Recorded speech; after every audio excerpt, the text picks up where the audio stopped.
सकाळी लवकर उठले, अंघोळ वगैरे केली आणि आता म्हटलं आज आहे भोगी तर पटापट आवरूया, कारण की स्वयंपाक लवकर झाला नंतर बाकीची कामं पण होतात. तर मी इथं भोगीची भाजी बनवण्यासाठी सर्व मिक्स भाज्या घेतल्या होत्या आणि बघा मी अशी सुकी भाजी बनवली होती, कारण आमच्याकडे अशी सुकीच भाजी बनवतात.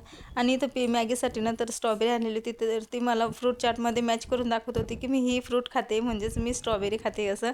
आणि बघा मी स्वयंपाक म्हणजे भाजी बनवून घेतली, त्यानंतर मॅगीची आंघोळ वगैरे केली आणि नंतर मी इथं भाकरी बनवायला घेतल्या होत्या.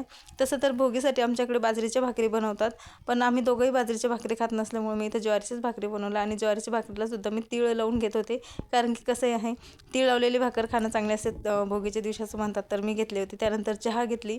आणि बघा ते आमच्याकडे तर याला आईचं भोपळा असं म्हणतात, म्हणजे माझ्या माहेराला. आणि तुम्ही काय म्हणतात मला माहीत नाही. तर ते आले होते आणि मॅगी तेच बघायला खाली गेलेली होती आणि पैसे घेऊन गेले होते त्यांना देण्यासाठी.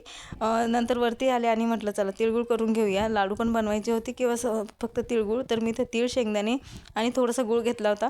तीळ भाजून घेतले, शेंगदाणे भाजून घेतले, त्यानंतर मिक्सरमध्ये त्याला बारीक करून घेतलं. एक लाडूसाठी त्यात जास्तीचा गूळ टाकला होता आणि एक साधंच ठेवायचं होतं फक्त पूजेसाठी. त्यानंतर मिस्टरांचा फोन आला, ते म्हटले माझ्यासाठी गोड बोरं करून ठेव, ही आईने सिल्लोडवरतून बोरं पाठवलेले होते.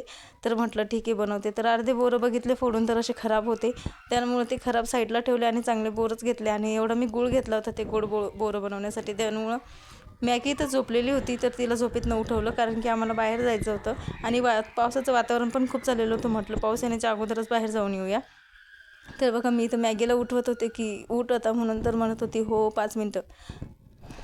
आणि म्हटलं चला आज इकडं गुरुवारच्या दिवशी चक्के बंद असतात, त्यामुळं म्हटलं चला आता आज दळण पण घेऊन जाऊया. तर मी इथं ज्वारीचं दळण घेतलं होतं. बाहेर जायला निघालो तेवढ्यातच पाऊस चालू झाला. जे वाटत होतं तेच झालं. आणि बघा पाऊस एवढा जोरात होता ना, वाटत नव्हतं की इतका पाऊस येईल. त्यानंतर कुठं जाताही गेलं नाही.